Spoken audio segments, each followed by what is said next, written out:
Vous êtes sur RTCI. RTCI, le journal.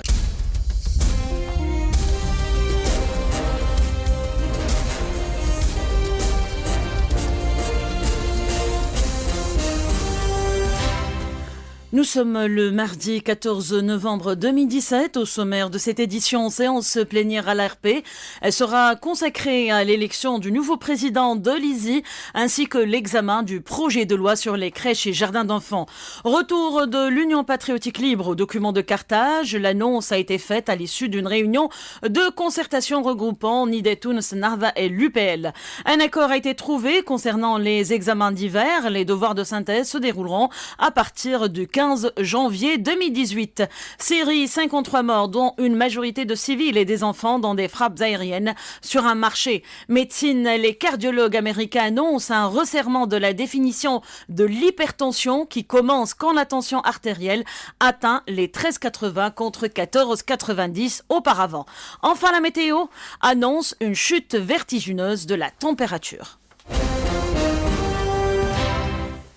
Mesdames, Messieurs, bonjour. Une séance plénière se tiendra aujourd'hui à l'ARP. Elle sera consacrée à l'élection du nouveau président de l'ISI ainsi que l'examen du projet de loi sur les crèches et jardins d'enfants. 6 candidats parmi les 9 membres de l'instance électorale se sont portés candidats pour la présidence de l'ISI. Il s'agit de Farouk Bouasker, Najla Brahim, Enis Jarboui, Anwar Ben Hassan, Nabil Azizi et Mohamed Lili El-Mansri. Nabil Bafoun, membre de l'ISI, a indiqué qu'en l'absence de consensus sur un candidat pour la présidence de l'ISI, la date du 25 mars pour l'organisation des municipales ne serait plus envisageable.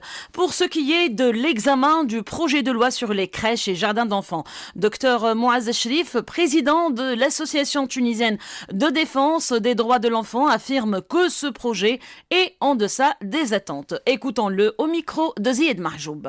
Malheureusement, l'État ou les commissions de la santé et des affaires sociales ne considèrent pas encore l'enfant tunisien comme étant un sujet de droit et ne lui donnent pas la possibilité de jouir de tous les droits que lui octroie la Constitution. De la même façon, le domaine de l'enfance continuant à être livré au secteur de libre pratique ne permet pas à toutes les femmes de jouir de leurs droits au travail de façon égale. Les enfants ruraux, les enfants des régions isolées de la Tunisie continuent à être livrés à eux-mêmes et ne bénéficient pas des services de l'État pour pouvoir accéder à leur droit à une formation préscolaire équitable. Nous contestons le passage de cette loi et certaines associations de la société civile comme la Ligue des droits de l'homme, la TFD, l'Union nationale de la femme tunisienne et le Forum tunisien des droits économiques et sociaux nous soutiennent dans cette démarche pour dire halte à la discrimination entre les citoyens, halte à la discrimination contre les enfants.